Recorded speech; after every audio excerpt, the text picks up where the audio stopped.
Hi, my name is Dan Reese, and my therapist suggested that I start doing videos just to talk about my own mental health journey um, and hopefully get some conversation going through you guys and through myself, talking to each other, maybe supporting each other.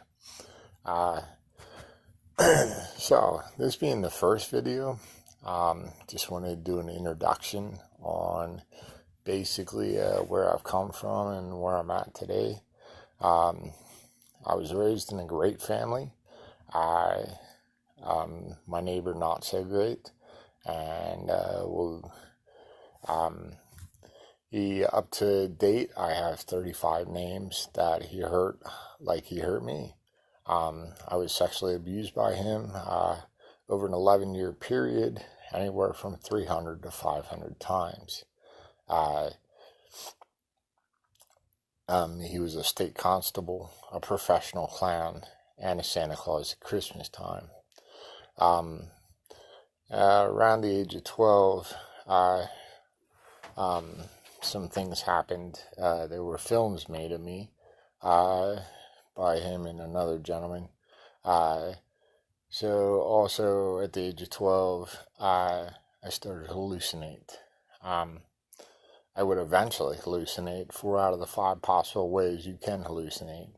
I saw things, I tasted things, I felt things, I heard things.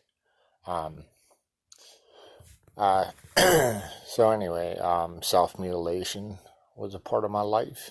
Um, Drugs started at 12. I escalated very quickly into those.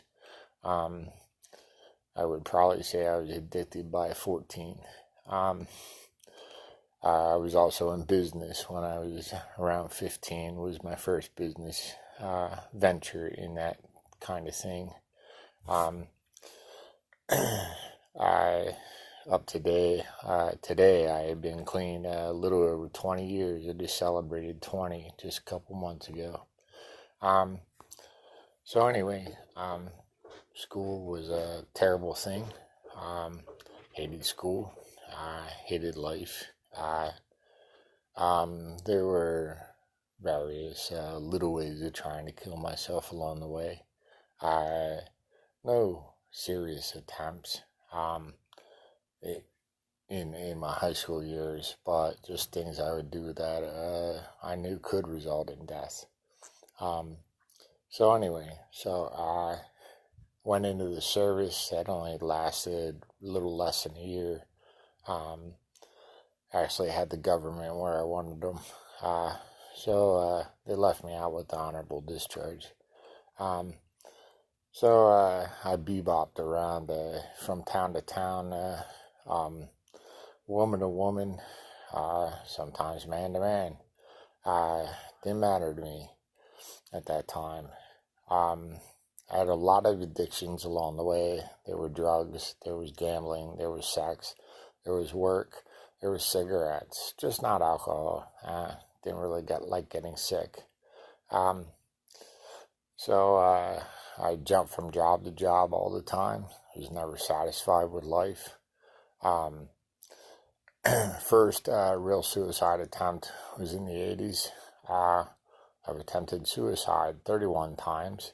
Um, I also have been hospitalized 43 times. Uh, 42 over was over 11 years ago and back, okay, to the 80s. Um, I've been in institutions that are no longer there. Um, I have seen thousands of therapists, hundreds of psychiatrists. I've been in programs. I've been in every type of situation you can imagine, state hospitals, things like that. Um, I was on a long-term unit, um, which was called an extended acute unit. Um, and that's where I met my buddy, Byron Turbet. Mr. Byron, it was a worker. Big old boy. Uh, and he was hard on me. He would kick me in the ass if I needed it, and literally did once. Uh, um, Other times, he would just talk to me, and he tag teamed me with a young lady, Kristen. She would hold my hand, and we would cry. She got me to cry. Um, so anyway, so that was the greatest unit that came across my life. But I got out and I went back to that same unit. And after that, everything seemed to be clicking. Okay, he got Mr. Byron and Kirsten. They got me to get in touch with my feelings and talk about things and things of that nature. And to start to deal with things and cope with things with life on life's terms. So anyway, so I got involved with a drop-in. We call it a drop-in center. It's a social club for people with emotional problems. I don't call it a mental illness hardly ever. I don't like that label. That's just a bad label. It's an emotional disorder because we all react to life just a little differently than everybody else. We walk, excuse me, we walk down the street. Someone looks mean at us while when we pass them. Y'all forget about it in 5-10 minutes. We don't. We get paranoid about it. We have thoughts about it. Maybe even delusional about it. Do I know them? Did I do something to them or remember their family? Are they going to follow me tonight? All my way home. I'm going to triple lock my doors. Maybe I'm going to nail my window shut. Things like that. Keep looking out the window. Is anybody here? Things like that. And that's just one example. Anytime anything happens in life, we overthink it. We gotta problem solve on how to calm ourselves down over little things, at what everybody else thinks are little things, but to us is a huge deal. Okay, you know. So you know. So anyway, so I got involved with that drop-in center. Eventually, I would volunteer there. After I volunteered there, started a part-time job there. From there, I decided I wanted to volunteer at that place that I was at the long term. And by the way, I was at that hospital 22 different times, just on long term twice. So anyway, so I went out there and then I talked to a certain lady that was in charge of the volunteering. She said, "Well, what do you want to do, Dan?" I said, I always liked bingo on EAU. Let me do bingo. She said, "It's yours." So I did that 4 years. They called me Bingo Dan. And so after 4 years, then they offered me a half-time position there. They figured, hey, Dan knows the system and he knows all the people here and things like that. Let him work here. So I did that for a year. Then I became a certified peer specialist. And I did that for another 5 years. Hey, but towards the end of that 5th year of doing that, I left my wife. She had boys that I raised, and I felt like they were mine. And in the beginning, of course, her and I were at odds, so I wasn't allowed to see those boys. So that started my whole bipolar mania into action. And instead of doing what I should have done and tell somebody, I was stubborn. And I was like, nah, I don't need to go back on meds. And so anyway, I left it snowball. And then some other things happened along the way over that summer. This past summer, that's when it happened, this past summer of 2018. I lost 2 people to suicide, one close brother. Another, one of the peers that I was helping, at one time. I felt guilty about that, And then also a young lady that I kind of adopted like a daughter, and I called her my daughter, and she called me dad, and something happened at the end of the summer. We became at odds together, and so I flipped, and I was trying to kill myself again. I ended up, and I gave up my job. I was given an ultimatum to stop the daughter-father relationship with that young lady, or lose my job. Didn't even hesitate. Just said, nope, not giving her up. Felt I was born to be a dad. And I loved being a dad. And I loved her. So I gave that up, but then her and I, like I said, had odds about something. And so tried to kill myself and ended up in a different facility. And spent some time there, about 10 days, 2 weeks or something like that. Got out of there. And by the way, when I left my wife, I moved in with my best friend and her family, and who happens to live with her pastor and her family, who is now my pastor and her family.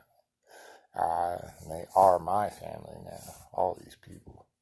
And amongst other people along the way, my old supervisor is right up there with, my closest ally and friend, and some other co-workers that I used to work with at that, being a peer support, and some other people, even some online people are my supports and my friends and my close friends. So anyway, so I got out, and so got back into therapy after all these years. But what I realized is, when I was being a peer support and speaking publicly and doing all that kind of stuff, all I was doing was pushing all those thoughts and all those feelings to the back again. It wasn't like I ever dealt with them years ago. I was never honest with anybody about stuff, about how I really felt, about real memories. All I did was, back then, was tell people what I figured they wanted to hear so I could get out of therapy. And that's why I jumped around from therapist to therapist so much. And that's why I was hospitalized so much. That's why I was on every medicine at that time known to man. That's why I've every diagnosis known to man. Because I was never honest. In therapy, y'all have to be honest with your therapist. And if you can't be, find a therapist you can be. I have one now. I'm very honest with her about real thoughts, what's really in Dan's head, and his real feelings. And I've been talking about some memories I've never talked about. And it's rough. I'm not going to kid you. But it needs to be dealt with. Because I just don't talk about memory after memory. I talk about a memory and then we dissect it and we figure out how I feel about it. That's what it is. How I feel about it. How it made me feel then. How it makes me feel now. And then how to cope with that now. Healthily. So I was abused 11 years. I know it's going to take a long time to figure all this out. But it's going to be okay. And it's going to be okay for y'all. And nowadays, I'm working in a pizza shop again. And I love it. I used to do that when I was young. I worked from 11 to 31 straight. And then off and on for 10 years after that. So it's like going home. Makes me happy. Some people think it's holding me back. Like, you're kind of stuck there right now. No, I'm not stuck at all. I'm happy there. So, on these videos, we're just gonna, from here on out, I'm gonna tell you about different ways my therapist, and different ways my friends, and different ways I've come up with to cope with everything. We're just gonna talk about day in, day out life, and I'll update you on things going on, maybe thoughts, feelings, things like that. And you let me know. Let each other know through here. So this is my first video. I don't know how all this works, but I'm gonna figure this out. Okay. All right. Take care, guys, and bless you.